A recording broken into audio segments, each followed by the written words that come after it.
Good morning everyone. इस videos में हम लोग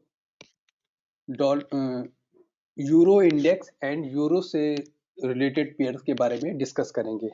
तो जैसा कि आप तो चार्ट देख रहे होंगे, ये चार्ट है यूरो इंडेक्स के बारे में। तो यूरो इंडेक्स जो है वो अपने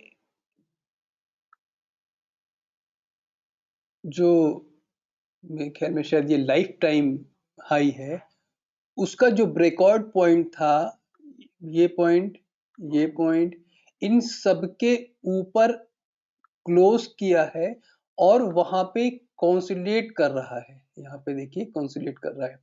अब ये क्योंकि ये मल्टीपल ईयर का ब्रेकआउट पॉइंट है, तो और उसके ऊपर जाके क्लोज का, तो इसके ऊपर जाने के चांसेस काफी स्ट्रॉन्ग हो जाते हैं। तो यूरो इंडेक्स यहाँ पे बुलिश जोन में है। इस चीज का हम लोग ध्यान रखेंगे। तो अगले पेयर पे आते हैं। अब इसके पेयर्स कौन कौन से हैं उनमें आते हैं। तो यूरो यूएसडी, जो कि मैंने डॉलर इंडेक्स वाले चार्ट में आपको आपके साथ डिस्कस भी किया था।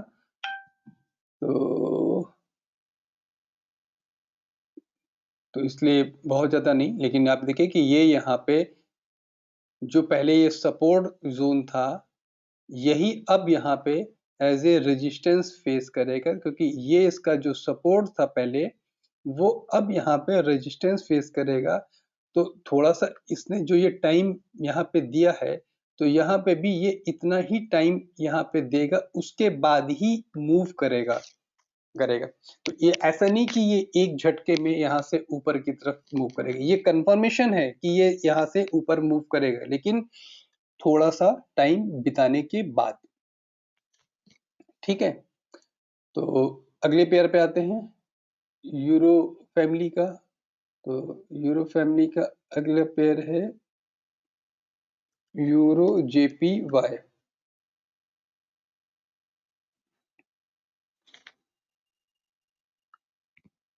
अगर आप इस चार्ट पैटर्न को देखेंगे तो मेरे को तो क्योंकि और भी हम पेयर देखते हैं, तो उससे तो मेरे को ये लग गया है कि ये यहाँ पे अब इसका ये टॉप बन चुका है। यूरो जेपीवाई का टॉप कहीं ना कहीं ये हो चुका है। ठीक है, ये पॉइंट है 148.55 का, मान लीजिए। अब अगर इसको देखेंगे तो ये चला यहाँ से है, तो ये हायर हाई, ये देखिए, ये देखिए, ये देखिए, और ये अब ये हो रहा है कि ये जो इसका पॉइंट है, इसको हम लोग ऐसा करते हैं कि थोड़ा सा कलर चेंज करते हैं, क्योंकि ये ब्रेकआउट ब्रेकआउट पॉइंट है। तो अगर ये ब्रेकआउट पॉइंट है, ठीक है,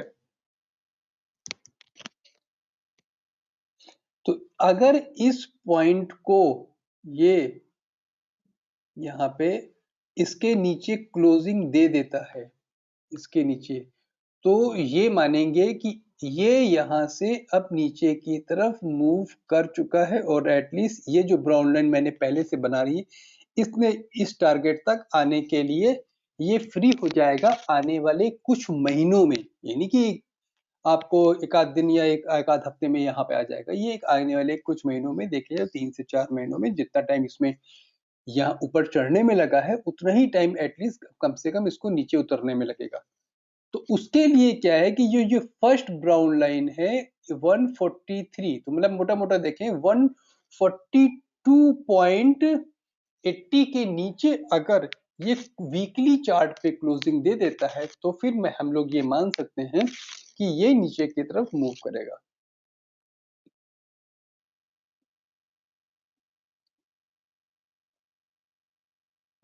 अगले पेयर पे आते हैं। अगला पेयर मेरा है यूरो सीएचएफ।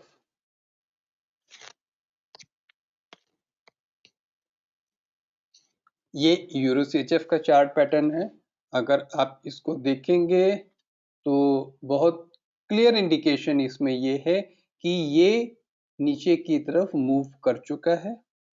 सॉरी, कर मूव करने के बाद अगर इतने पैटर्न को देखें, ये नीचे से अब एक बेस बना रहा है जो ऊपर, अगर हाई इस पे चार्ट पे देखेंगे, देखिए ये बना है, ये आएगा और ये यहाँ पे काफी स्ट्रॉन्ग जोन था और यहाँ पे ऐसा होने के बाद अब ये ऊपर की तरफ मूव करेगा एटलीस्ट इस जगह पे। अगर यहाँ से ये चला है तो ये है, ये तो देखिए ये एक हेड एंड शोल्डर, मैं ऐसे फिर से बनाता हूँ। देखिए इसमें अपोजिट हेड एंड शोल्डर बना है, बहुत क्लियर बना है। देखिए आप ये देखिए, ये देखिए, ये देखिए, फिर ये ऊपर आया है, फिर ये आया, हल्का सा तिरछा है लेकिन ये क्लियरली बना है, ये यहाँ तक मूव करेगा। तो ये एक अपोजिट हेड एंड शोल्डर इसके अंदर पैटर्न एक बना हुआ है, जिसकी एंडिंग यहाँ से यहाँ के बीच में कहीं होगी। अगर ये इसको मान लें यहाँ से चला है तो ये एटलीस्ट मैक्सिमम यहाँ तक जाएगा। यहाँ पे फिर ये कंसोलिडेशन फेज में जाएगा। जो अभी ये पिछले 4-5 हफ्तों से देख रहे हैं, 1 2 3 4 5 हफ्ते से में ये कंसोलिडेशन के बीच नीचे शिफ्ट हो रहा था, वो ये वाला पोर्शन था। ठीक है, तो अब अगले चार्ट पे आते हैं।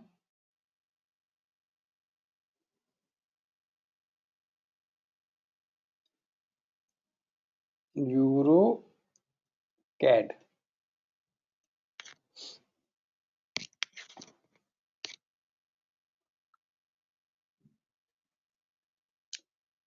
ये यूरो कैड का वीकली चार्ट है। आप इसमें अगर देखेंगे, पहली बात ये स्ट्रॉन्ग है, स्ट्रॉन्ग कई पैटर्न में है क्योंकि इसका पहला ये सपोर्ट था, दूसरा कंसोलिडेशन के बाद में इसने ये सपोर्ट लिया है।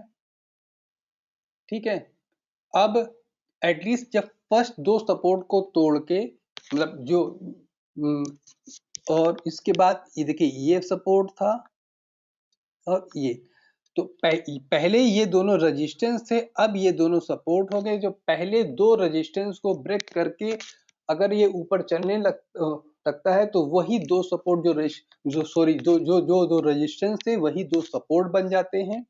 ठीक है, तो इस केसेस में ये मान लिया जाता है कि ये ट्रेंड जो है अब वो चेंज होके, पहले ये बेरिश में था अब ये बुलिश में हो गया है। दूसरा, ये 50 वीक मूविंग एवरेज के ऊपर चल रहा है, बल्कि इसने तो तीसरा जो रेजिस्टेंस था उसको भी ब्रेक कर दिया है। अब ये एटलीस्ट यहाँ से इस पॉइंट तक, क्योंकि अब यहाँ पे जो इनका ये सपोर्ट था वो हमारा रेजिस्टेंस फेस करेगा, वो रेजिस्टेंस फेस करेगा 1.4250।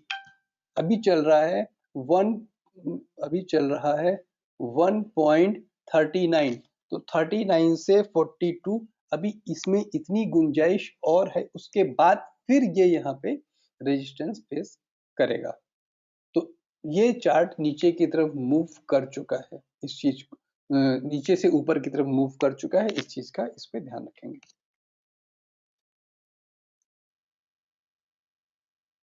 अगले पेयर पे आते हैं,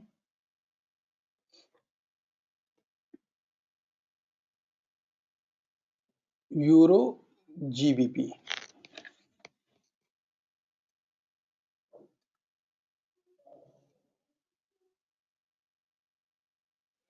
यूरो जीबीपी में देखेंगे तो ये कैसे चला है।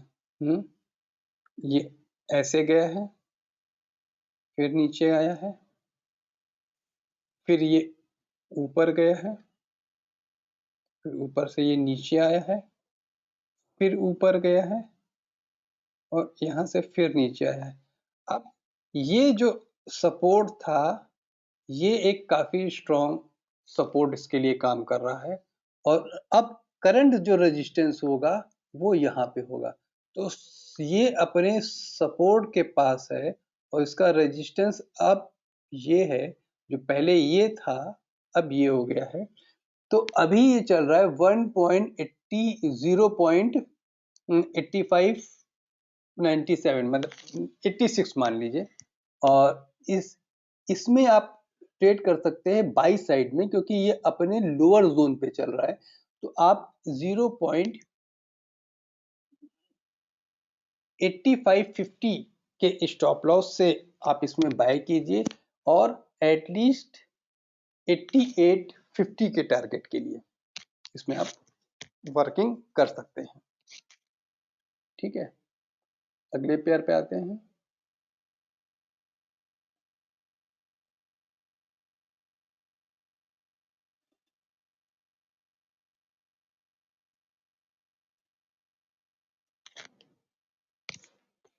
वीकली चार्ट पे है सारा। देखिए, ये यूरो एयूडी ये बता रहा है, ये देखिए ये कि इसने एक पूरा कंप्लीट डब्ल्यू पैटर्न बनाया। डब्ल्यू के बाद जो इसकी नोक थी उसको टच करने के लिए ये आया, जो कि ये नोक थी। तो और यहाँ पे इसने कंसोलिडेशन भी लिया और अब एटलीस्ट ये यहाँ तक चलने के लिए मूव करेगा। तो यूरो एओडी को में हम लोग बाय लेके चलेंगे। अगर स्टॉप लॉस रखना है 1.5250 का स्टॉप लॉस लीजिए और आने वाले कुछ हफ्तों में इसका टारगेट 62 तक जाएगा। ठीक है, तो इसमें एक अच्छा मोमेंट मिल सकता है, इस चीज को ध्यान में रखते हुए इस पे ट्रेड ले सकते हैं। ठीक है, अगले पेयर पे आते हैं।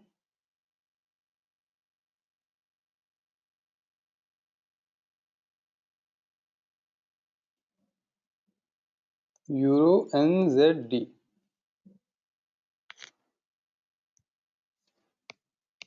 दोनों पैटर्न सेम ही रहता है।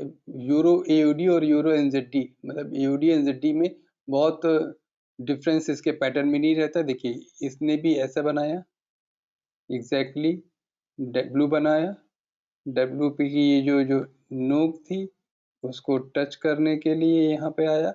अब ये ऊपर की तरफ मूव करेगा।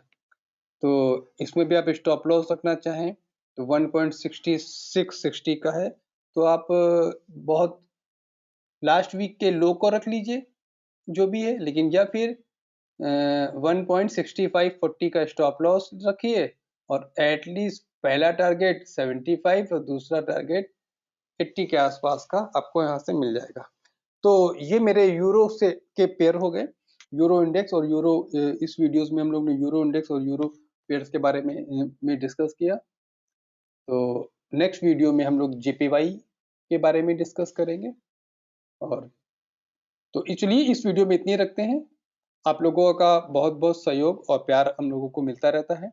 तो आप लोग से गुजारिश है कि ज़्यादा से ज़्यादा वीडियोस को शेयर कीजिए, सब्सक्राइब कीजिए। हालांकि फॉरेक्स पे काम करने वाले लोग काफ़ी कम हैं, लेकिन जो लोग भी करते हैं तो अगर उनको वीडियो अच्छा लगता है तो फिर इसके ऊपर में सब्सक्राइब कीजिए, शेयर कीजिए। Thank you.